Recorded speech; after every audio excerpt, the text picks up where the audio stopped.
আসসালামু আলাইকুম। আজকে আমি মুরগের মাংস অল্প সময় রান্না করবো। এটা রেসিপিটা দিলাম। এখানে আমি আস্ত একটা মুরগ নিছি, নেওয়া তারপরে এটারে ক্লিন করলাম। ক্লিন করার পরে 3 চামচ মরচের গুঁড়া দিলাম, প্লাস 3 চামচ ধনিয়ার গুঁড়া, আর 1 চামচ দেয়া 1/2 চামচ দিলাম হলুদের গুঁড়া, অ্যান্ড আরও ধনিয়ার গুঁড়া আছে না, দিলাম 4 চামচ।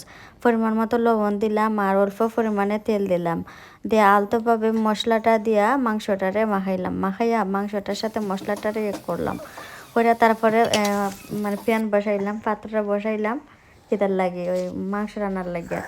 পেঁয়াজটা কষাইয়া তারপরে এই যে মাংস দিয়া মাখাইয়া রাখছিলাম, মশলা দিয়ে মাংসটা যে মাখাইছিলাম ওই মাংসটা দিয়া দিছি।